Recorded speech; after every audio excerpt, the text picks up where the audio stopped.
Hello guys, कल हमने कुछ क्वेश्चन करे थे तो आइए आगे क्वेश्चन देखते हैं। जैसे यहाँ पे दिया है किसी गांव की जनसंख्या 2 वर्ष पहले 8,000 थी, तो उसमें प्रतिवर्ष 20% की वृद्धि हो जाती है। तो वर्तमान में जनसंख्या, तो 20% का मान होता है 1/5, यानी प्लस हो रहा 5 से जनसंख्या 6 हो रही है। 2 बार रिपीट हुई है, 5 से 6। तो ये पहले की होती है और ये होती है बाद की। पहले हमारी जनसंख्या कितनी थी? 5 × 5, हमारे अनुसार 5 × 5 यानी 25, और क्वेश्चन के अनुसार 8,000 थी। तो 1 यूनिट का मान आया हमारा और 8,000/25। तो हमें 2 वर्ष बाद की यानी हमें ज्ञात करना 6 × 6 यूनिट का मान। तो हमारा आ जाएगा 80 × 100। 8,000 को लिख लिया हमने 80 × 100 और बटे में 25, और यहाँ पे हमारे 36 यूनिट का मान ज्ञात करना। तो हो जाएगा 25 चौका 100, 36 चौका 144, यानी 144 × 80। ये हो गया हमारा 0। 8 चौक 32, 8 चौक 32 और 3 35, 8 × 8 और 3 11, 11,520 हमारा इस क्वेश्चन का आंसर हो जाएगा। यानी हमें दिया था 2 वर्ष पहले जनसंख्या इतनी थी, तो इसमें प्रतिवर्ष 20% की वृद्धि हो जाती है। वर्तमान में जनसंख्या पूछ रखी थी। ये होता है हमारी मूल संख्या होती है बटे में 5, यानी 20% का मान होता है 1/5। जो 5 इसके बटे में होता है वो हमारा मूल मान होता है। तो जो जनसंख्या है वो 5 से 6 हो रही, 5 से 6 हो रही है। हमारे अनुसार 25 हो गई और क्वेश्चन के अनुसार दे रखा है और 8,000।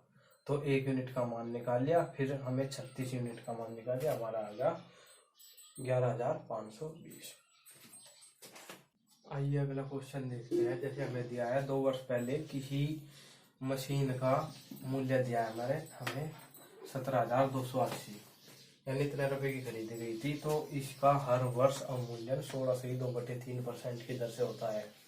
तो 2 वर्ष बाद मशीन का मूल्य बोझ रखा है। तो हमें दिया है जैसे 16.2/3% का मान मैंने बताया था 1/6, यानी इसका मान 6 से 5 हो जाता है। 6 से 5 हो जाता है 2 बार का, यानी ये पहले का है मान, ये है बाद का। तो हमें इसका मान दिया है 36 यूनिट का मान हमारे पास है 17,280। 1 यूनिट का मान आ जाएगा हमारे पास 36 को लिख सकते हैं, 17,280 को लिख सकते हैं हम 12 × 12 × 12 और गुणा 10, 1728। 12 की क्यूब होता है। और ये 36 को लिख सकते हैं हम 12 × 3। तो इसको हम आसानी से डिवाइड कर लेंगे। 12 से 12 कट गया, 3 चौक 12, 12 चौक 48, ये आ गया 1 यूनिट का मान हमारा 480। तो हमें 5 × 5 यानी 25 यूनिट का मान निकालना। तो 25 यूनिट का मान आ जाएगा 480 × 25। तो ये हो जाएगा किसी भी संख्या को जब हम 25 से गुणा करते हैं तो उसके बटे में 4 करके, यानी उसको 4 से भाग करके 100 से गुणा कर देते हैं, यानी 2 जीरो लगा देते हैं। तो करेंगे इसको 4 से भाग करेंगे 120 और 2 जीरो, यानी 12,000 रुपये की हो गई हमारे पास। एक बार सुनिए, जब हम किसी संख्या को 25 से गुणा करते हैं तो उस संख्या के बटे में 4 करके 2 जीरो लगा देते हैं। ऐसा क्यों करते हैं? क्योंकि हमें पता है 25 × 4 100 होता है, और जब इस ऊपर नीचे हमने 4 की गुणा कर ली और 4 से भाग कर लिया, तो ये होगा हमारा 480 को जब हम 4 से डिवाइड करेंगे 120 आ गया, यानी 12 चौक 48, और 25 × 4 100 होता है, ये 2 जीरो लग गई, तो हमारे पास 12,000 यूनिट का मान आ गया। ठीक है, आइए अगला क्वेश्चन देखते हैं। जैसे हमें दिया किसी वृत्त का अर्धव्यास 1% बढ़ाने पर उसके क्षेत्रफल में कितनी वृद्धि होगी। तो अर्धव्यास का मतलब होता है त्रिज्या, यानी इसका मतलब होता है त्रिज्या। त्रिज्या हमने बढ़ाई 1%, तो वृत्त का क्षेत्रफल होता है इसका वृत्त का πr², यानी पाई तो इसमें कांस्टेंट रहता है, पाई का मान नहीं बदलता। पाई का मान हमेशा या तो 22/7 लेते हैं हम अपने हिसाब से, या फिर ले लेते हैं 3.14। लेकिन हमने जो है ये आर की मान होता है, जो ये आर का मान होता है, इसमें हम अपने हिसाब से कम या फालतू कर सकते हैं। तो हमने देखा कि हमने 1% की वृद्धि करी, आर स्क्वायर है, इसको हम आर गुना आर लिख सकते हैं। तो इसमें जब हम इसमें 1% की वृद्धि करेंगे और इसमें भी 1% की वृद्धि करेंगे तो ये हमारा सक्सेसिव परसेंटेज का क्वेश्चन बन जाता है। जैसे हम कहते हैं कि भाई लंबाई में 10% की वृद्धि करी, चौड़ाई में 10% की वृद्धि करी, तो हमारे क्षेत्रफल में कितने की वृद्धि होगी। तो ये हमने किया कि यहाँ भी 1% की वृद्धि और यहाँ भी हमने 1% की वृद्धि करी। तो हमारा फॉर्मूला लग जाएगा x plus y plus x y बटे 100। ये हो जाएगा 1 प्लस 1 गुणा 1 बटे 100। ये हो जाएगा हमारा 2.01%, यानी इतने परसेंट की हमारी वृद्धि होगी। 1 गुणा 1 होता है, नीचे 100 है तो 2 अंक पे दशमलव लग जाएगी और 1 1 तो जब हम किसी वृत्त के अर्धव्यास कह ले या फिर जो यदि व्यास भी कह देता तो भी इतने ही परसेंट की वृद्धि होती है हमारी, क्योंकि व्यास जो है त्रिज्या का 2 गुना होता है, जिसमें कि 2 तो कांस्टेंट रहेगा और जो आर स्क्वायर है फिर वो आर होता है जो उसमें हम अपने हिसाब से, इसने कहा कि 1% की वृद्धि करी तो हमने 1% की वृद्धि कर दी। यदि ये कह देता है 1% की कमी करी तो हम 1% की कमी कर देते हैं, यानी अपने हिसाब से कम या ज्यादा कर सकते हैं हम। लेकिन जो व्यास होता है 2 गुना त्रिज्या होती है, जैसे उसका मान 2 गुना त्रिज्या, तो 2 का मान तो कांस्टेंट है, यहाँ पे हमने त्रिज्या ही तो बदली, तो उसमें भी यही फॉर्मूला लग जाता और यही सेम आंसर आता। ठीक है, आइए अगला क्वेश्चन देखते हैं। जैसे हमें दिया है कि किसी संख्या से 40% घटा देने पर वह 30 प्राप्त होती है, तो वह संख्या ज्ञात करेंगे। तो हमें पता है कि कोई संख्या अपने आप में 100% होती है, यानी वह माना वह संख्या माने 100% थी। तो जब इसमें से हमने 40% घटाया, 40 घट गया तो बचा हमारे पास 60। तो क्या दे रखा हमें 30 प्राप्त होता है, यानी बचा हुआ 60%, यहाँ हमें क्वेश्चन के रूप में 30 दे रखा। तो 1% का मान आ गया हमारा 1/2 और 100% का मान आ जाएगा हमारा 1/2 गुणा 100, ये हो जाएगा 50, यानी वह संख्या 50 थी। आइए अगला क्वेश्चन देखते हैं। जैसे हमें दिया है किसी शहर की जनसंख्या 1,33,575 से बढ़कर 1,38,918 हो गई, तो वृद्धि प्रतिशत बताना हमें कितना होगा। यानी जनसंख्या 1,33,575 से बढ़कर कितनी हो गई, 1,38,918 हो गई। तो हमारे यहाँ पे कितना का वृद्धि आए, कितनी वृद्धि आई, तो इसमें से घटा लेंगे, ये बचा 3, 8 में से 5 गया 3, और ये यहाँ पे 1 था, ये 7, 11 में से 7 गया 4, और ये 8, 8 में से 5 गया 3, 8 में से 3 गया 5, 3 से 3, यानी इतनी हमारे पास वृद्धि आई, यानी 5,343। तो 5,343 की वृद्धि हमारी 1,33,575 पर आई। तो परसेंटेज निकालने के लिए हम 100 से गुणा कर देंगे। तो देखेंगे हम ये कौन सी संख्या से कर सकते हैं। ऊपर लिख जाएगी 5 और 3 8, 4 12 3 15 है, तो 3 से विभाजित हो जाएगी। और नीचे वाली देखेंगे 3 3 6 1 7 5 12 12 12 24, यानी ये भी 3 से कट जाएंगे। तो हम 3 से काटेंगे, 3 1 हम 3 बचे 2 उतार लिया 3 का 23, 3 7 21, 2 3 8 24 और 3 1 हम 3, और यह हमारा 3 3 चौक 12 बचा 1 उतार लिया 3 का, 3 चौक 12, 3 पंजे 15 और 3 दूनी 6 और 3 पंजे 15। फिर से देखेंगे 7 और 2 9, 9 और 8 17, ये 3 से नहीं विभाजित होता, तो हम इसको डायरेक्ट काटने की कोशिश करेंगे। पहले इसको 5 से काटेंगे, यहाँ पे 20 पंजे 100, 5 8 40 बचे 4 उतार लिया 5 का, 5 9 45 और नहीं चलती मारनी लगा के 0, 5 पंजे 25। तो हम देखेंगे अब हमारा क्या रहेगा, 1781 बटे 8905 और गुना में 20। अब देखेंगे हमारा ये लगभग 17 पंजे 85, 5 बार मारनी चल सकती है हमारे। देखते हैं ये हम इसमें 5 की गुना करके देखेंगे। 5 5 × 40, 5 7 35 और 4 39 और 5 × 5 = 3 8, यानी हमारे 5 से बराबर कट गया। तो ये हो गया 1/5 गुना 20, ये आ गया हमारा 5 चौक 20, यानी 4% आ गया हमारा, यानी 4% की वृद्धि हुई। तब हमारी ये जनसंख्या 1,38,918 हो गई। ठीक है, आइए अगला क्वेश्चन देखते हैं। जैसे हमें दिया है किसी परीक्षा में पास होने के लिए न्यूनतम अंक 40% है। अब एक विद्यार्थी ने 178 अंक लाए और वह 22 अंकों से फेल रहा, तो मैक्सिमम मार्क्स बताने। तो हमें दिया है कि किसी संख्या को पास, किसी भी की एक परीक्षा है उसको पास करने के लिए 40% अंक न्यूनतम है। तो एक विद्यार्थी कह रहा है कि मेरे 178 नंबर आए और वो यह कह रहा है कि यदि 22 नंबर और आ जाते तो मैं पास हो जाता। तो हमसे पूछा है कि मैक्सिमम मार्क्स, यानी प्रश्न के अनुसार तो 40% अंक न्यूनतम है, यानी इतने अंक लाने पड़ेंगे तब वो पास होगा। और एक जो विद्यार्थी है वो कह रहा है कि मेरे 178 नंबर आए और ये कह रहा है कि यदि 22 नंबर और आ जाते तो मैं पास हो जाता, यानी 22 और जोड़ेंगे तो ये पासिंग मार्क्स हो जाएंगे। तो ये हमारा 40% का मान आ गया। कितना आ गया? ये आ गया 178 और 22 200।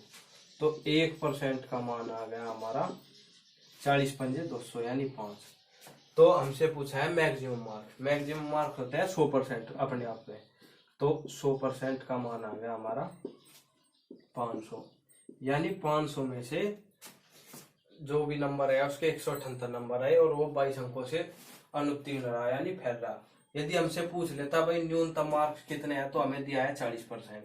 तो 1% का मान तो आया हमारा 5 और 40% का मान आ जाता हमारा 40% का मान आ जाता हमारा 200, यानी 200 मार्क्स तो लाने ही लाने हैं। इससे नीचे लाने पर फेल हो जाएगा। दिया था जैसे एक बार और देखो, जैसे हमें दिया है कि परीक्षा में पास होने के लिए 40% अंक लाने, और वे एक विद्यार्थी कह रहा है कि भाई मेरे 178 नंबर आए और यदि मेरे 22 नंबर और आ जाते तो मैं पास हो जाता, यानी यदि 22 नंबर और आ जाते तो उसके भी 40% ही हो जाते, पासिंग मार्क्स हो जाते। तो दिया है हमें 40% का मान दे दिया हमें 200, 1% का मान 5। मैक्सिमम मार्क्स पूछे थे तो हमें 100% होता है मैक्सिमम मार्क्स, तो 100 की गुणा कर दी 500 हो गया। और यदि हमसे पूछ लेता कि पास होने के लिए न्यूनतम अंक कितने हैं, तो 40% दिया है 40, यानी 40 पंजे 200, और यहाँ से भी लगा सकते हैं 178 और 22 200।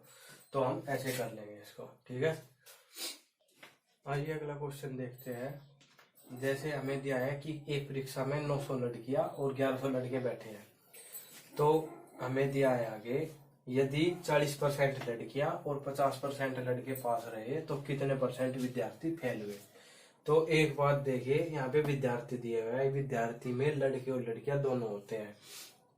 तो हमें दिया है कि बॉयज और गर्ल्स, और टोटल बॉयज कितने हैं 1100 और गर्ल्स कितनी है 900, और टोटल होगा हमारा 2000।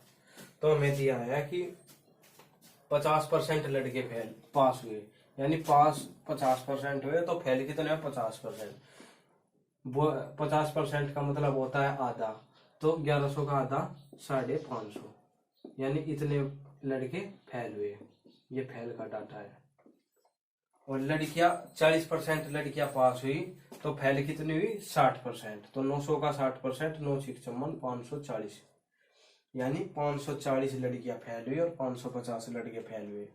तो यहाँ पे टोटल कितने फेल हुए, कि टोटल कितने विद्यार्थी फेल हुए, तो ये होगा 1090।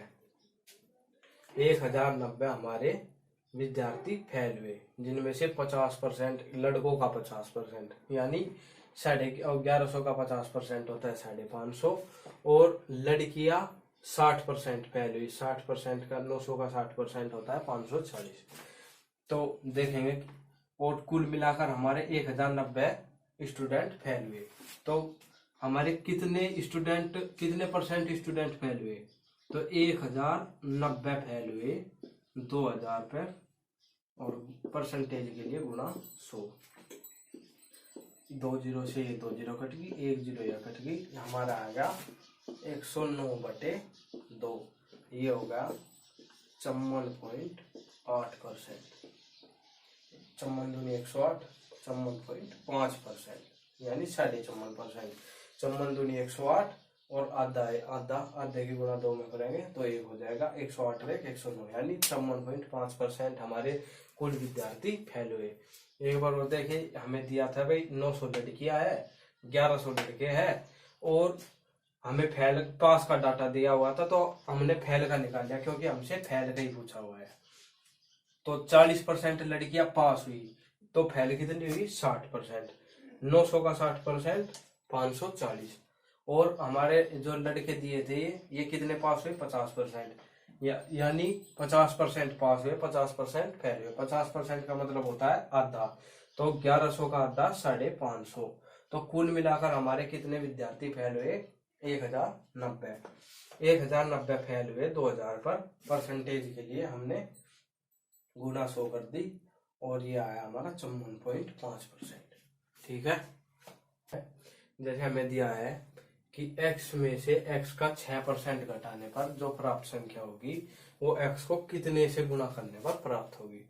तो माना x का मान हम अपने पास से मान सकते हैं, माना x का मान 100 है, माना x बराबर 100 है, तो 100 का यदि हम 6% निकालेंगे तो 6 आएगा, तो बचा कितना हमारे पास? 94।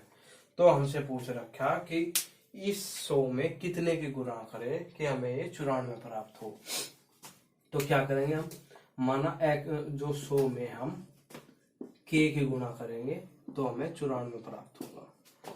तो 100 इधर गुणा में नहीं, इधर जाके भाग में हो जाएगा, तो k का मान आ जाएगा 94/100। तो हमारा मान आ जाएगा 2 जीरो है नीचे, तो 2 अंक पे दशमलव आ जाएगी, 1 और 2, यानी हमारा पास आ जाएगा 0.94। यदि हम 100 में से उसका 6% घटा दे तो हमारे पास 94 बचता है। और यदि हम 100 से 94 पर आना चाहते हैं तो हमें 100 में 0.94 की गुणा करनी पड़ेगी, नहीं 0.94 की गुणा करनी पड़ेगी, तब हमारे पास ये 6% घटाने पर जो प्राप्त ये संख्या है 94, ये आएगी। इसी क्वेश्चन में आपको जैसे दे सकता है कि भाई हमने 6% ना घटाकर मान के चलो 43% घटा दिया, तो वही ऐसे ही करेंगे। हमने वह संख्या 100 मानी, जब हम इसमें से 43% घटाएंगे तो हमारा बचाएगा 57। तो हम 100 में कितने की गुणा करें कि 57 प्राप्त होंगे, यानी हम 100 में इसी प्रकार जैसे हमने यहाँ पे 94 लिखा, तो हम यहाँ पे लिख देंगे 57, हमें प्राप्त हुआ 57, तो 2 अंक पे दशमलव लग जाएगी, यहाँ पे हमारा आ जाएगा 0.54। यानी हम यदि 0.54 की गुणा करें तो हमें हमारे पास उस संख्या में से घटा हुआ 43% जो घटाकर जो मान आया वो प्राप्त होगा, यानी 57 प्राप्त होगा। ठीक है।